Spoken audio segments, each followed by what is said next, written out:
Hello everyone. आज के इस वीडियो से हम लोग जो है यूजीसी नेट जेआरएफ और स्लेट एग्जाम की आपके लिए एक पूरी कंप्लीट सीरीज स्टार्ट कर रहे हैं, जिसमें कंप्यूटर साइंस के जो हमारे सब्जेक्ट्स जो हैं उनके ऊपर जितने भी मल्टीपल चॉइस क्वेश्चंस हैं जो कि प्रीवियस ईयर्स के क्वेश्चंस हैं उनको मैं आपके सामने सॉल्व करूंगा। अब ये सारे क्वेश्चंस का जो कलेक्शन है मैंने आपके यूजीसी नेट एग्जाम से और जो डिफरेंट स्टेट के जो स्लेट एग्जाम्स होते हैं वहां से आपके लिए कलेक्ट किया है, तो इनको मैं आपके सामने सॉल्व करूंगा। तो यहां से इंपॉर्टेंट ये एक इंफॉर्मेशन मैं आपको दे रहा हूं, क्योंकि कंप्यूटर साइंस का जो एग्जाम है यूजीसी नेट का, ये अभी अभी थोड़ी दिनों के अंदर जो है, क्योंकि दिसंबर का मंथ जो है वो स्टार्ट हो गया है, तो इसी मंथ में जो है वो होने वाला है यूजीसी नेट एग्जाम। बट इसके साथ जो है बहुत सारे आपके जो स्टेट के जो स्लेट एग्जाम होते हैं, जो भी स्टूडेंट्स होते हैं जो डिफरेंट स्टेट्स में रहते हैं उनके भी एग्जाम्स जो है स्लेट के एग्जाम होते हैं, तो उनको ध्यान में रखते हुए ये जो एक सीरीज जो है आपके सामने हम लोग लेके आ रहे हैं। तो सबसे पहले मैं आपके सामने डीबीएमएस के कुछ ऐसे इंपॉर्टेंट क्वेश्चन जो आपके एग्जाम में आए हैं उनको मैं आपके सामने सॉल्व करूंगा। ओके, तो आइए चलिए यहां से हम लोग जो है अपने क्वेश्चन को स्टार्ट करते हैं। तो अब क्वेश्चन को स्टार्ट करने से पहले मैं आपको एक दो इंफॉर्मेशन और देता हूं कि देखिए हमारा एक अपना टेलीग्राम का एक चैनल है जिसका लिंक यूट्यूब के वीडियो के डिस्क्रिप्शन में मेंशन है, आप जाके ज्वाइन कर लेना, क्योंकि वहां पर मैं बहुत सारे इंपॉर्टेंट इंफॉर्मेशन समय समय पर देता रहता हूं। अब देखिए ये जो डॉक्यूमेंट को मैं सॉल्व करूंगा आपके सामने, तो इस डॉक्यूमेंट का जो पीडीएफ होगा वो भी मैं वहां पे आपको सामने शेयर कर दूंगा, तो आप वहां पे जाकर इसको जो है डाउनलोड करके जो है इन क्वेश्चंस की प्रैक्टिस कर सकते हैं। हो सकता है बहुतों को इन क्वेश्चंस को देखने में, व्यू करने में यहाँ पर वीडियो में उतना ना लगे कंफर्टेबल, तो वहां से आप इस पीडीएफ को डाउनलोड करके इन क्वेश्चंस को देख सकते हैं। ठीक है, दूसरी बात यह है कि हमारे खुद के अपने कोर्सेज अवेलेबल है हमारी वेबसाइट पर। वेबसाइट का लिंक वीडियो के डिस्क्रिप्शन में है। अब इन कोर्सेज के इनरोल के लिए आप हमारे व्हाट्सएप नंबर पर हमें कांटेक्ट कर सकते हैं। हमारा व्हाट्सएप नंबर आपके स्क्रीन पर अवेलेबल है, क्योंकि हम लोगों ने UGC net exam, computer science में स्लेट एग्जाम, या फिर आपके केवीएस के पीजीटी टीजीटी जिसमें एनवीएस और ईएमआरएस शामिल है, उनके कोर्स अवेलेबल है हमारी वेबसाइट पर। तो उनके इनरोल के लिए भी जो है आप हमारे व्हाट्सएप पे हमें कॉन्टेक्ट कर सकते हैं। ओके, तो वहां पर मैं आपको पूरी इंफॉर्मेशन जो हमारे टीम मेंबर आपको दे देंगे कि कैसे आपको इनरोल करना है। तो आइए चलिए अब हम लोग जो है अपने क्वेश्चन की तरफ चलते हैं। हमारा पहला क्वेश्चन आपके स्क्रीन पर अवेलेबल है। तो देखिए इस क्वेश्चन को हम लोग पहले करें, तो इससे पहले सारी इंफॉर्मेशन जो है मैंने आपको दे दी है। तो चलिए इस क्वेश्चन को स्टार्ट करते हैं। तो फर्स्ट क्वेश्चन हम आपके सामने है। अब देखिए ये जो क्वेश्चन है, जरा मैं स्क्रीन को थोड़ा सा नीचे कर देता हूं आपके लिए। तो यहां पर आपके सामने ये क्वेश्चन जो है, देखिए ये क्वेश्चन आपके एग्जाम में आया है। तो ये क्वेश्चन को पहले मैं रीड करता हूं। तो लेट आर मतलब एक रिलेशन है हमारे पास जिसके अंदर अपने खुद के एट्रीब्यूट्स हैं, 6 एट्रीब्यूट्स हैं A B C D E F, जो कि एक रिलेशनल स्कीमा है with the following function dependency. अभी फंक्शनल डिपेंडेंसी क्या होता है ये जो है आपको जानना जरूरी है, क्योंकि फंक्शन डिपेंडेंसी के ऊपर एक क्वेश्चन पक्का आपके एग्जाम में आता है। और इसी फंक्शन डिपेंडेंसी से आपके सामने या तो फंक्शन डिपेंडेंसी के टाइप पूछ सकता है आपसे, या फिर वहां से जो है आपसे पूछेगा कि what is the key of R. अब की का मतलब क्या है अभी आपको थोड़ा सा मैं क्लियर करता हूं। तो यहां पर कुछ फंक्शन डिपेंडेंसी आपके सामने दे रखी है, और फंक्शन डिपेंडेंसी के आगे यहां पे पूछा है which of the following is a की फॉर आर। तो यहां पर की पूछा है। अभी की का मतलब क्या है, तो देखिए आप डीबीएमएस की बात करें तो कुछ तरह की की होती है हमारे लिए। तो देखिए यहां पे क्वेश्चन के साथ साथ मैं आपको उन टॉपिक को भी बताऊंगा जो आपको पढ़ने हैं आपके एग्जाम के लिए। तो सबसे पहले की क्या होती है, तो देखिए की का मतलब यहां पर सुपर की हो सकता है, प्राइमरी की हो सकता है, कैंडिडेट की हो सकता है, और ऑल्टरनेट की हो सकता है। बट यहां पर अगर हमें की बात करी है तो केवल हम लोग जो है दो तरह की बात करेंगे, एक तो प्राइमरी की और एक कैंडिडेट की। तो हर टेबल की अपनी एक यूनिक प्राइमरी की होती है ना। तो देखिए काफी सारी कैंडिडेट की हो सकती है, बट उनमें से एक की को हम लोग जो है प्राइमरी की सेलेक्ट कर लेते हैं। तो कैंडिडेट की वो की होती है जिसकी हेल्प से हम लोग जो है अपने टेबल के अंदर टपल्स को डिफरेंशिएट कर सकते हैं एक दूसरे के साथ। ठीक है, इतना जानना जरूरी है। तो आप ध्यान रखिएगा इस क्वेश्चन के अंदर मैंने जो कॉन्सेप्ट यूज हो रहा है वो प्राइमरी की, कैंडिडेट की, या फिर की यानी सुपर की और अल्टरनेट की का है। तो इस टॉपिक को आप पढ़ लीजिएगा, अगर आप कहीं से भी देख सकते हैं पढ़ सकते हैं। अदरवाइज जो है ये कॉन्सेप्ट जो है मैंने अपने पहले के वीडियोस में आपके सामने डिस्कस किया है, उसका लिंक भी मैं वीडियो के डिस्क्रिप्शन मेंशन कर दूंगा। ठीक है, अब यहां पर आपको जो है की बतानी है। तो पहली बात तो ये है की एक ऐसी प्रॉपर्टी है कि की हेल्प से हम लोग जो है बाकी के जो एट्रीब्यूट्स होते हैं उनको यूनिकली आइडेंटिफाई कर सकते हैं। ठीक है, तो यहां पर हमें उस की को निकालना है जिससे हम लोग दूसरे के एट्रीब्यूट को फाइंड आउट कर सकें। ठीक, अब देखो अगर आप देखें यहां पर C determines the value of F, E determines the value of A, E C की हेल्प से हम लोग डी की वैल्यू निकालते हैं और ए की हेल्प से हम लोग बी की वैल्यू को निकालते हैं। ठीक, कैसे पता करेंगे? तो देखिए यहां पर हमें एक तरफ तो एफ दे रखा है, एक तरफ ए दे रखा है, डी दे रखा है, बी दे रखा है, तो भी हमारे यहां पर कुछ ऐसे एट्रीब्यूट मिसिंग है राइट हैंड साइड पर। कौन कौन से एट्रीब्यूट मिसिंग है? एक तो हमारा ई एट्रीब्यूट जो है मिसिंग है, साथ में एक एट्रीब्यूट हमारा सी मिसिंग है। तो ये ई सी तो हमारा पक्का 100% जो है हमारे की का पार्ट होगा ही होगा, क्योंकि ये दोनों की दोनों वैल्यू को अगर हमें निकालना है तो सबसे पहले राइट हैंड साइड पर इनमें से किसी एट्रीब्यूट को अवेलेबल होना जरूरी था, बट इनमें से एक भी नहीं है। तो यहां से मुझे दिख रहा है कि मेरा जो कैंडिडेट की है वो ई सी है या फिर सीई है। तो यहां से मैं डायरेक्टली जो है ये क्वेश्चन सेकंड करेक्ट कर सकता हूं। बट अब आप बोलोगे सर ये तो आपको पता था, आपने बता दिया। ठीक है, अब मान लीजिए हमें नहीं पता भाई ये इनमें से हमारी जो है कोई हमारा जो की का पार्ट है। ठीक, अब देखिए कैसे निकालेंगे। सपोज करिए देखो यहां से अब हम लोग कहेंगे एट्रीब्यूट का क्लोजर निकालना फाइंड आउट करेंगे। अब देखिए सी की हेल्प से हम लोग एफ निकाल सकते हैं। ठीक, अब देखिए सपोज करिए, देखो यहां पे हम मान के चल रहे हैं कि ई और सी कोई मिसिंग है, कोई भी नहीं है, तो ई और सी का हम लोग क्या करते हैं क्लोजर निकालते हैं। तो ई सी की हेल्प से हम लोग ई और सी को तो निकाल ही लेंगे, साथ में सी की हेल्प से हम लोग एफ निकाल लेंगे। चलिए एफ लिख देते हैं। अब दूसरा एट्रीब्यूट है ई से ए निकला, तो ई से ए निकलेगा तो ए भी लिखना पड़ेगा। ई सी से हमें डी निकल जाएगा और ए से हम लोग बी निकाल लेंगे।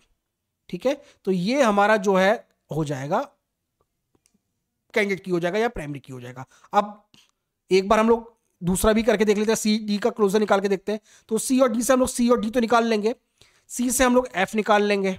ठीक है, बट इसके अलावा हम लोग किसी भी एट्रीब्यूट को यहां से नहीं निकाल पाएंगे, तो इसलिए ये इसका कैंडिडेट की नहीं होगा।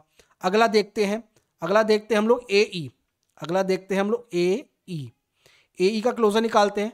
तो ए ई का क्लोजर निकालने के लिए हम लोग जाते हैं, तो ए ई से हम लोग ए निकाल लेंगे, ई को फाइंड आउट कर लेंगे, ई से हम लोग अगेन ए निकालेंगे और कुछ नहीं मिलेगा, ए से हम लोग बी निकाल लेंगे। इसके अलावा यहां पर आकर हम लोग खत्म हो जाएंगे, हम आगे नहीं कर पाएंगे प्रोसीड।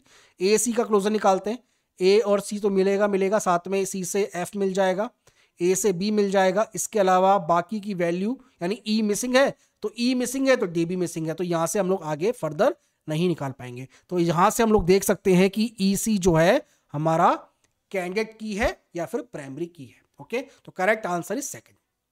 तो देखिए भैया मैं यहां से जो क्वेश्चन सॉल्व कर रहा हूं आपके सामने, तो उन क्वेश्चन के साथ साथ मैं आपको यह भी बता रहा हूं कि कौन कौन से टॉपिक आपको एग्जाम के लिए पढ़ने हैं, और अगर उनके वीडियोस हम लोगों ने इस चैनल पर बना रखे हैं तो आप जाके उनको देख लेना। उनका लिंक भी वीडियो के डिस्क्रिप्शन में मेंशन कर दूंगा। और भाई पक्का जो है इस चैनल को सब्सक्राइब करना मत भूलिएगा, क्योंकि इस चैनल पर हम लोग जो है आपकी प्रिपरेशन के पॉइंट ऑफ व्यू से बहुत सारे वीडियो लेकर आते हैं। नेक्स्ट क्वेश्चन है, तो क्वेश्चन जो है हमारा आपको बताना है कि इनमें से कौन सा स्टेटमेंट करेक्ट है।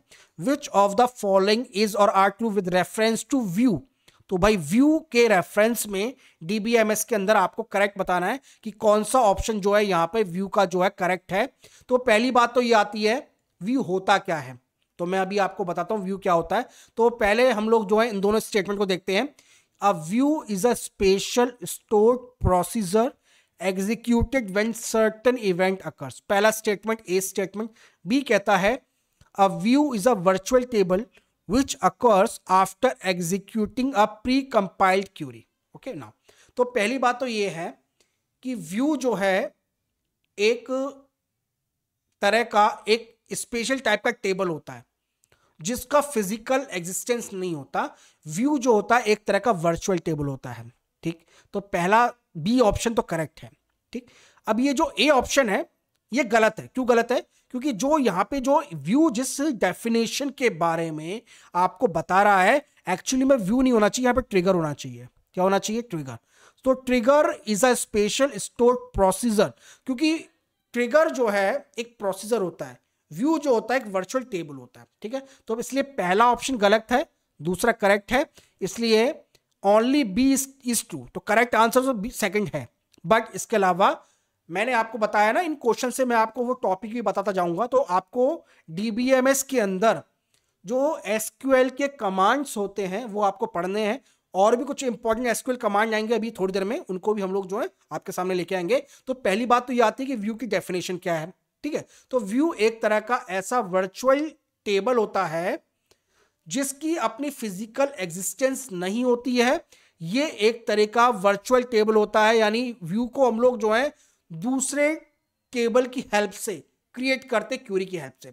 तो इसका एक सिंटेक्स देख लेते हैं एग्जांपल के तौर पर। ये एग्जांपल है, create a view employ underscore info as. तो हम एक एम्प्लॉय अंडरस्कोर इन्फो के नाम से एक व्यू बना रहे हैं। कौन सा व्यू बना रहे हैं, किसके नाम से बना रहे हैं, employ underscore info as. Select employ ID, employ name, employment, employ department. यानी हमारे व्यू के अंदर 3 एट्रीब्यूट हैं, employ ID, name, department, from the employees table. Employees का टेबल है जहां पर एम्प्लॉय का स्टेटस एक्टिव है, यानी जिनका स्टेटस एक्टिव है, ठीक। तो यहां पर हमारा एक व्यू बना है जिसका नाम है एम्प्लॉय अंडरस्कोर इन्फो, जिसके अंदर 3 एट्रीब्यूट्स हैं। कौन कौन से एट्रीब्यूट हैं, इनके अंदर 3 एट्रीब्यूट है, एम्प्लॉय का आईडी, एम्प्लॉय का नेम और एम्प्लॉय का डिपार्टमेंट।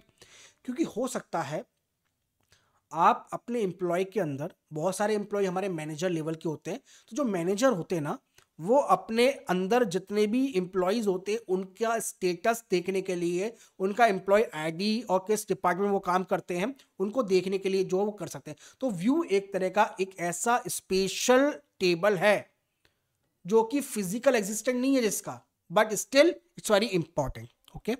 तो इसमें करेक्ट आंसर तो मैंने बता दिया था। यहां पर व्यू का जो सिंटैक्स है इसको भी जरा आप थोड़ा देख लीजिएगा। चलिए नेक्स्ट क्वेश्चन, क्वेश्चन नंबर 3। ये क्वेश्चन बड़ा इंपॉर्टेंट है, अच्छा है, फंक्शन डिपेंडेंसी के ऊपर है, इसको जरा ध्यान से देखिएगा। Which of the following statement is correct according to the following instance of the relation schema R X Y Z. Okay ना, तो हमारे पास एक टेबल है, देखो रिलेशनल स्कीमा या टेबल, यहाँ पे हम लोग मान के चलते हैं दोनों का मतलब सेम है, बट दोनों में डिफरेंस होता है। क्योंकि जब हम लोग टेबल क्रिएट करते हैं उससे पहले हमें एट्रीब्यूट्स दिए होते हैं। तो हमारे पास 3 एट्रीब्यूट है एक्स वाई जेड, उसके खुद की अपने टपल्स हैं, ठीक है। अब देखो यहां से फंक्शन डिपेंडेंसी कुछ दे रखी है, इनमें से कौन सी फंक्शन डिपेंडेंसी एग्जिस्ट करती है, ऑप्शन को देख के देखेंगे। तो पहला ऑप्शन है, देखो x determine the value of y and z determine the value of x, ठीक। चलिए, तो x determine the value of y, जरा यहां से हम लोग देखते हैं कि क्या ये स्टेटमेंट करेक्ट है। तो देखो x डिटरमाइन, तो x की वैल्यू अगर 1 है तो y की वैल्यू 1 है, ठीक है भाई। x की वैल्यू 1 की वैल्यू 1 है तो ठीक है, ये भी सही है। 2 की वैल्यू 1 ये भी करेक्ट है, और 3 की वैल्यू 2 ये भी करेक्ट है, ठीक है। तो x determine the value of y, इसमें कोई भी स्टेटमेंट गलत नहीं है, यानी x जो है y को यूनिकली आइडेंटिफाई कर रहा है। यानी x की वैल्यू जब y होगी तो x की वैल्यू 1 होगी तो y की वैल्यू ऑटोमेटिकली 1 होगी, ठीक है। अगर x की वैल्यू 2 होगी तो y की वैल्यू भी 1 होगी, ये भी ठीक है। और 3 की वैल्यू 1 होगी, 3 की वैल्यू होगी x की, तो y की वैल्यू 2 होगी। ये एकदम सही है, कोई इसमें दिक्कत नहीं है। अब हम आते हैं z determine the value of x, जरा इसको भी देख लेते हैं। z determine the value of x, ठीक है भाई। तो z की वैल्यू जब a है तो x की वैल्यू 1 है, बिल्कुल ठीक। यहाँ पे 2 स्टेटमेंट से पता चल रहा है। b z की वैल्यू जब b है तो थर्ड टपल में इसकी वैल्यू 2 है, चौथे टपल में b की वैल्यू जब z की वैल्यू b है तो यहाँ पे 3 हो गया। तो ये देखो यहाँ पर ये कॉन्ट्राडिक्ट कर रहे हैं, ये गलत हो जाएगा, ठीक है। क्योंकि अगर z की वैल्यू b है और x की वैल्यू फिर 2 आएगी, बट दूसरे केस में z की वैल्यू तो b आ रही है बट x की वैल्यू 3 आ रही है, जो कि गलत है, ठीक है। तो जब भी z की वैल्यू b होती है तो x की वैल्यू 2 ही होगी, 3 नहीं होगी। इसलिए ऑप्शन नंबर 1 गलत है, क्योंकि x determine the value of y ये तो करेक्ट है पर दूसरा स्टेटमेंट गलत है, ठीक। चलिए सेकंड ऑप्शन देखते हैं, y determine the value of z और z डिटरमाइन, तो देखो ये तो देखने की जरूरत ही नहीं है, ये तो गलत ही हो जाएगा फिर, क्योंकि एक गलत है तो दूसरा भी गलत ही होगा, मतलब गलत सही होगा भी तो कोई फायदा ही नहीं उसका। अब देखो तीसरा statement, x determine the value of y, ये तो ठीक है। क्या x z को भी डिटरमाइन कर रहा है, जरा इसको भी निकाल लेते हैं। x को z निकाल सकते हैं, तो देखिए x की वैल्यू जब 1 है तो z की वैल्यू a है, x की वैल्यू 1 है तो z की वैल्यू a है, बिल्कुल ठीक है भाई। चलो अब हमारा, एक मिनट, अब देखिए x की वैल्यू 2 है तो z की वैल्यू b है, और जब x की वैल्यू 3 है तो b की वैल्यू b है। एकदम सही है, कोई दिक्कत नहीं है। आपकी वैल्यू राइट हैंड साइड पर अलग हो सकती है, सेम हो सकती है अगर x की वैल्यू डिफरेंट हो, ठीक है। तो इसलिए थर्ड ऑप्शन जो है एकदम करेक्ट है, क्योंकि यहां से x जो है यूनिकली z को आइडेंटिफाई कर रहा है। तो इसलिए ऑप्शन नंबर थर्ड जो है हमारा एकदम करेक्ट है। Option number third is correct answer, ठीक है। फोर्थ को निकालने की जरूरत है ही नहीं, क्योंकि करेक्ट आंसर में थर्ड में मिल गया है। ओके, चलिए नेक्स्ट क्वेश्चन करते हैं अपना। चलिए नेक्स्ट क्वेश्चन, क्वेश्चन नंबर 4 है। ये बहुत अच्छा क्वेश्चन है आपके सामने। अब देखिए, तो देखिए भाई, ये सारा जो क्वेश्चन का जो पीडीएफ है मैं आपको सामने शेयर कर दूंगा। इसके लिए टेलीग्राम चैनल को ज्वाइन कर लेना, और हमारे कोर्सेज के लिए एनरोल के लिए आप हमारे व्हाट्सएप नंबर पर कांटेक्ट कर सकते हैं। हमारा व्हाट्सएप नंबर आपके स्क्रीन पर अवेलेबल है, ठीक। चलिए, ये क्वेश्चन हमारा है। इस क्वेश्चन में क्या कह रहा है कि इनमें से कौन सा ऐसा कमांड है जो कि एक रिलेशन को एसक्यूएल डेटाबेस से रिमूव कर देगा, ठीक है। इनमें से कौन सा ऐसा कमांड है एसक्यूएल का जिसमें से डेटाबेस में हमें, देखो हमारे टेबल होते हैं, टेबल को हम रिलेशन भी कहते हैं। तो सबसे पहले हम लोग सॉरी, देखिए हमारे जो हमारा डेटाबेस होता है, सबसे पहले इसे हमें क्रिएट करना होता है। हम डेटाबेस को क्रिएट करते हैं। उस डेटाबेस को क्रिएट करने के बाद हम लोग क्या करते हैं, एक मिनट, हम लोग क्या करते हैं, हमने अपने जो है टेबल को क्रिएट करते हैं, ठीक है। अब टेबल को क्रिएट करते हैं, टेबल को क्रिएट करने के बाद हमें हमारे कुछ एसक्यूएल के कमांड्स होते हैं जिन्हें हम लोग DDL और DML, तो DDL कमांड होते हैं कुछ हमारे, DDL यानी डेटा डेफिनेशन लैंग्वेज, एक होता है DML कमांड, ठीक है। तो DDL की हेल्प से हम लोग उस रिलेशन का या स्कीमा क्रिएट करते हैं, उस टेबल का स्कीमा क्रिएट करते हैं with the help of DDL command. और DML में हम लोग क्या करते हैं, कुछ ऐसे भी कमांड होते हैं जिनकी हेल्प से हम लोग टेबल के अंदर मैनिपुलेशन करते हैं, जिसे हम लोग डेटा मैनिपुलेशन लैंग्वेज कहते हैं। तो update table, remove table, delete table, ठीक है। ये तीनों टेबल जो हैं एक्चुअली में क्या है, देखिए अगर हमें कोई टेबल डिलीट करना है तो हम लोग जो यूज करेंगे वो ड्रॉप टेबल कमांड का यूज करेंगे। ये मैंने मेंशन भी किया है। तो देखिए, ड्रॉप टेबल कमांड एक तरह का ऐसा कमांड है जिसकी हेल्प से हम लोग अपने टेबल को परमानेंटली डिलीट कर सकते हैं, और एक बार इस क्वेरी को आपने रन कर दिया तो ये बैक रोल नहीं होता है, ठीक। तो ड्रॉप कमांड से, तो आपके सामने यहां पर दो कमांड है, एक है डिलीट कमांड, एक है ड्रॉप कमांड। सबसे पहले डिलीट और ड्रॉप दोनों में डिफरेंस क्या है ये पढ़ना है आपको, क्योंकि ये पेपर में आ सकता है, बहुत इंपॉर्टेंट है। तो जब भी हम लोग कभी किसी टेबल को डिलीट करना है, उसके स्कीमा को या स्ट्रक्चर को रिमूव नहीं करना है, तो हम डिलीट कमांड का यूज करेंगे। बट अगर हमें किसी टेबल को परमानेंटली डिलीट करना है, परमानेंटली उसके स्कीमा को भी रिमूव करना है, तो हम लोग ड्रॉप टेबल कमांड को यूज करेंगे। और ड्रॉप टेबल कमांड की सबसे इंपॉर्टेंट इंफॉर्मेशन ये है कि ड्रॉप कमांड से, जो ड्रॉप कमांड होता है जो हमारा एसक्यूएल का, उसमें टेबल, व्यू, इंडेक्स और डेटाबेस, इनमें से किसी को भी हम लोग रिमूव कर सकते हैं। उनके सिंटैक्स भी मैं आपको दिखा रहा हूं। तो इसकी हेल्प से, ड्रॉप कमांड की हेल्प से हम लोग अपने डेटाबेस में से टेबल, डेटाबेस, व्यू, इंडेक्स को डिलीट कर सकते हैं परमानेंटली। स्ट्रक्चर भी होता है, और इसमें क्या होता है, ये एक बार अगर हमने कर दिया तो हम लोग बैक रोल नहीं कर पाएंगे, ठीक। अब कुछ कमांड है, कुछ एग्जाम्पल है। तो पहली बात तो करेक्ट आंसर हमारा फोर्थ है, लगा लेना भाई। अब कुछ एग्जाम्पल हैं हमारे कि हम लोग ड्रॉप कमांड का यूज क्यों करते हैं। एक तो आपको इस क्वेश्चन की हेल्प से ये मैं आपको बता देता हूं कि डिलीट कमांड और ड्रॉप कमांड दोनों में डिफरेंस क्या होता है। ये पढ़ लिया होगा, अभी मैंने बताया, पेपर में आएगा ये क्वेश्चन, काफी बार एग्जाम में आया है, आपके नेट एग्जाम में भी आया है, आपके स्लेट एग्जाम में भी आया है। Difference between drop command and delete command समझ में आ गया। ड्रॉप कमांड से हम लोग स्कीमा को रिमूव कर देते हैं और उसके स्ट्रक्चर को भी। डिलीट कमांड से केवल टेबल की रो डिलीट होती है, वो टेबल डिलीट नहीं होता परमानेंट, ठीक है। हम लोग अगर हमें टेबल डिलीट करना है तो हम लोग कमांड यूज करेंगे ड्रॉप टेबल, उस टेबल का नाम, ठीक है, टेबल अंडरस्कोर नेम। अगर हमें व्यू रिमूव करना है, व्यू डिलीट करना है, ड्रॉप व्यू, उस व्यू का नाम, व्यू अंडरस्कोर नेम। और अगर हमें कोई इंडेक्स रिमूव करना है, dropping an index, drop index, उस इंडेक्स का नाम और उस टेबल का नाम, जिस इंडेक्स को हम लोगों ने जिस टेबल पे बनाया है, ठीक है। और ड्रॉपिंग का डेटाबेस, अगर हमें डेटाबेस को रिमूव करना है, ड्रॉप डेटाबेस और डेटाबेस का नेम, ठीक है। तो ड्रॉप कमांड से हम लोग टेबल को डिलीट कर सकते हैं, रिमूव कर सकते हैं परमानेंट, व्यू को कर सकते हैं, इंडेक्स को कर सकते हैं रिमूव, और डेटाबेस को कर सकते हैं। ओके, क्लियर है। इसलिए एसक्यूएल कमांड भाई आपको पढ़ने हैं आपके एग्जाम के लिए, क्योंकि एसक्यूएल कमांड बहुत इंपॉर्टेंट है, एसक्यूएल कमांड आपके एग्जाम में आते हैं। ओके, चलिए नेक्स्ट क्वेश्चन करते हैं। Question number I think 5th है, यस 5th है। चलिए, अब यहां पर दो टेबल दे रखे हैं या दो रिलेशन दे रखे हैं, R1 और R2, ठीक है।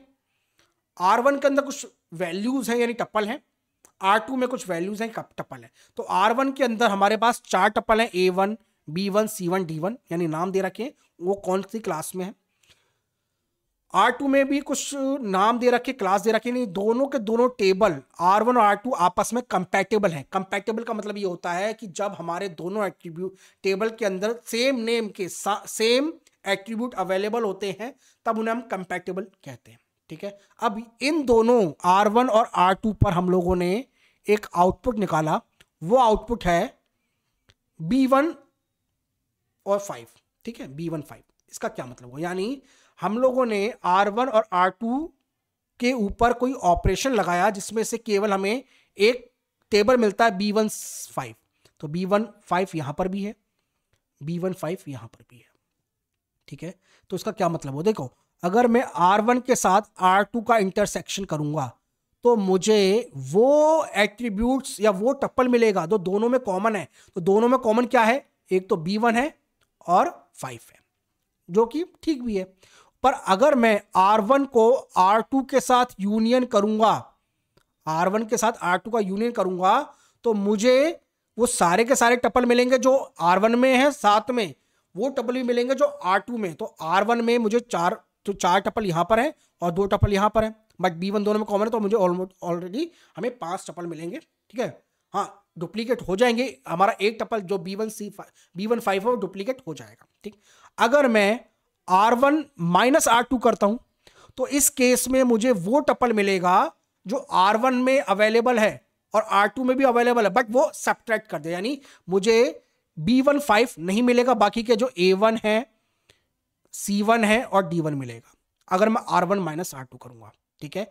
और अगर मैं दोनों का कार्टेशियन प्रोडक्ट करूंगा तो मुझे जो है यहां पे 4 है और यहां पे 2, यानी ऑलरेडी मुझे जो है 8 टेबल मिलेंगे, 8 टप्पल मिलेंगे, ठीक है। जरा ऑप्शन क्या है जरा देख लेते हैं। तो पहला है R1 R2, ये करेक्ट है मेरा। R1 R2 ये गलत है क्योंकि इसमें दूसरे मिलेंगे। R1 माइनस R2, तो इसके अंदर भी क्या होगा भाई, अब इसके अंदर भी मुझे जो मिलेगा, क्या मिलेगा, देखो इसमें क्या मिलेगा, मैं तो आपको बता देता हूं। तो R1 माइनस R2 में क्या मिलेगा, केवल 3 टप्पल मिलेंगे। अब यहां पर 4 है तो उनमें से 3 माइनस कर देगा तो केवल वही मिलेंगे जो केवल दोनों में कॉमन है। ये मैं कर सकता हूं, इसमें कह सकते हैं इसको हम लोग, ठीक है। बट यहां पे हमें करेक्ट मानना है, तो करेक्ट जो हमारा 1 है, तो first is a correct answer, ठीक है। अब आप मुझे ये बताओगे क्या R1 माइनस R2 जो है, क्या ये इक्विवेलेंट होता है, क्या ये इक्विवेलेंट होता है R1 इंटरसेक्शन R2 के साथ? ये आप मुझे कमेंट में करके बताओगे क्या पहला वाला स्टेटमेंट दूसरे स्टेटमेंट के इक्विवेलेंट है। अगर है तो यस, अदरवाइज नो लिख दीजिएगा, ठीक है। R1 यूनियन R2 जो है ये नहीं होगा ऑप्शन में, ठीक। थर्ड ऑप्शन जो है ये मैंने पूछा है आपसे, क्या दोनों आपस में फर्स्ट के इक्विवेलेंट होता है थर्ड स्टेटमेंट, ओके। वैसे करेक्ट आंसर हमारा फर्स्ट है। चलिए नेक्स्ट क्वेश्चन, क्वेश्चन नंबर 6। यहां पर आपको मैच द फॉलोइंग करना है। BCNF है, 3NF है, 2NF है, 4NF है। अब ये NF क्या होता है, हमारी नॉर्मलाइजेशन की टाइप्स होती है, नॉर्मलाइजेशन फॉर्म होते हैं। इसके ऊपर अभी लास्ट क्वेश्चन मैं बताऊंगा, क्वेश्चन नंबर 10th है हमारा, ठीक है, क्योंकि मैं 10 क्वेश्चन लाया हूं आज के लिए। तो पहला BCNF। तो पहले तो 2NF क्या करता है, तो देखो 2NF की हेल्प से हम लोग पार्शियल डिपेंडेंसी निकालते हैं। अभी देखो पार्शियल डिपेंडेंसी क्या होती है, ट्रांजिटिव डिपेंडेंसी क्या होती है, मल्टी वैल्यू डिपेंडेंसी क्या होती है, डिपेंडेंसी प्रिजर्वेशन क्या होता है, ये आपको सॉरी ये आपको अपने एग्जाम के लिए पढ़ना है। तो टॉपिक मैं आपको बता रहा हूं कौन सा, पार्शियल डिपेंडेंसी। अगर पार्शियल डिपेंडेंसी को रिमूव करना है तो हमें सेकंड नॉर्म फॉर्म में कन्वर्ट करना होता है। और पार्शियल डिपेंडेंसी हमारी तभी आती है जब हमारी प्राइमरी की और कैंडिडेट की में मल्टी एट्रीब्यूट्स होते हैं, यानी दो या दो से अधिक एट्रीब्यूट होते हैं, मैंने बता दिया। तो second norm form remove the partial dependency, तो सी का फोर्थ होगा, सी का फोर्थ होगा, पहले बता दिया मैंने आपको। थर्ड नॉर्मल फॉर्म जो होती है वो ट्रांजिटिव डिपेंडेंसी हटाता है। ट्रांजिटिव डिपेंडेंसी का मतलब ये होता है A determine the value of B, B determine value of C. जैसे ए से बी मिल रहा है, बी से सी मिल रहा है, इसका मतलब ये हुआ ए से सी मिल रहा है। तो इस तरह की पार्शियल डिपेंडेंसी को हमें रिमूव करना है, ठीक है। तो थर्ड नॉर्मल फॉर्म है, यानी जो हमारा बी है, बी का करेक्ट आंसर है थर्ड, ठीक है। देन इसके अलावा अब BCNF, तो BCNF क्या होता है, BCNF जो है वो डिपेंडेंसी प्रिजर्वेशन नहीं होता। हाँ, 4NF जो है वो मल्टी वैल्यूड डिपेंडेंसी को रिमूव करता है। तो यहां से करेक्ट आंसर लग रहा है ए का सेकंड, बी का थर्ड, सी का फोर्थ और डी का फर्स्ट, ठीक है। एकदम स्ट्रेट फॉरवर्ड आंसर है, करेक्ट आंसर है। हाँ, third normal form, second normal form, fourth normal form, BCNF क्या होता है ये मैंने बता रखा है अपने सेपरेट वीडियो के अंदर। वीडियो का लिंक मैं कोशिश करूंगा कि आपके वीडियो के डिस्क्रिप्शन में मेंशन कर दूं। ओके, चलिए नेक्स्ट क्वेश्चन, क्वेश्चन नंबर 7, बहुत इंपॉर्टेंट क्वेश्चन है ये, जो है हमारा ट्रांजैक्शन टॉपिक से है। ट्रांजैक्शन में हमारे पास क्या होता है, हमारे ट्रांजैक्शन की अपनी खुद की स्टेट होती है। जब हमारा एक जो ट्रांजैक्शन होता है, मतलब आपने कमांड रन किया, मतलब एक ट्रांजैक्शन है T1, वो T1 को कंप्लीट करने के लिए उसको डिफरेंट स्टेट में गुजरना पड़ता है। तो कुछ स्टेट दे रखी है लाइफ साइकिल की, जिसमें फेल्ड है, टर्मिनेटेड है, पार्शियल कमिटेड है, कमिटेड है और एक्टिव है। Given a transaction in active state, अब मान लीजिए हमारी कोई पर्टिकुलर ट्रांजैक्शन एक एक्टिव स्टेट में एग्जीक्यूट हो रही है, अब उसकी नेक्स्ट ट्रांजैक्शन स्टेट क्या हो सकती है फ्रॉम द फॉलोइंग टेबल, आपको बतानी है, फेल्ड या टर्मिनेटेड, पार्शियल कमिटेड, कमिटेड और एक्टिव, ठीक है। तो अब देखिए आपकी कोई ट्रांजैक्शन एक्टिव है, अब या तो वो कमिट हो गई तो वो टर्मिनेट हो गई, या फिर वो फेल्ड हो गई, और फेल्ड हो गई तो वो अबॉर्ट हो गया, ठीक है। तो कोई भी एक्टिव स्टेट की दो स्टेट निकल के आती हैं, या तो वो कंप्लीटली फेल्ड हो जाएगी या वो कंप्लीटली टर्मिनेट हो जाएगी। कंप्लीटली टर्मिनेट तब होती है जब वो कंप्लीटली कमिट हो जाती है, ठीक है, ये ध्यान रखिएगा। तो या तो आपकी ट्रांजैक्शन फेल्ड होगी आफ्टर रनिंग, या फिर वो टर्मिनेट होगी। तो आइदर ए और सी, यानी फेल्ड और पार्शियली कमिटेड भी हो सकती है, बिल्कुल ठीक बात है। तो ए या फिर टर्मिनेट, हाँ फेल्ड हो गई तो वो टर्मिनेट ऑटोमेटिकली हो जाएगी। तो इस केस में क्या है, हम टर्मिनेट को नहीं लेकर पार्शियल कमिट करेंगे। हो सकता है वो अपने इनपुट के लिए किसी दूसरे ट्रांजैक्शन के इनपुट को अभी मेजर कर रही है, देख रही है, तो उस केस में ये पार्शियल कमिट है, ठीक है। तो यहां से हमारी ट्रांजैक्शन या तो फेल्ड होगी, फेल्ड तब होगी जब वो अबॉर्ट हो गई है, या फिर हमारी कोई ट्रांजैक्शन कमिट हो गई है बट वो पार्शियल कमिट है क्योंकि उसको अभी भी इनपुट चाहिए दूसरी ट्रांजैक्शन से। इस केस में वो पार्शियली कमिट होगी। तो यहां पर करेक्ट आंसर या तो ए होगा या फिर सी होगा। सो ए करेक्ट है बट ए ओनली करेक्ट नहीं है, तो सी ऑल्सो करेक्ट, तो सेकंड ऑप्शन इज करेक्ट, ठीक है। तो एक किसी ट्रांजैक्शन को गुजरने के लिए इसकी 5 स्टेट होती हैं, वैसे 6 स्टेट होती है, एक स्टेट होती है अबॉर्ट भी, वो यहां पर नहीं है, वैसे मैंने भी मिस कर दिया क्योंकि जानबूझ के लिखा नहीं है, क्योंकि आपके ऑप्शन में केवल 5 ही थी।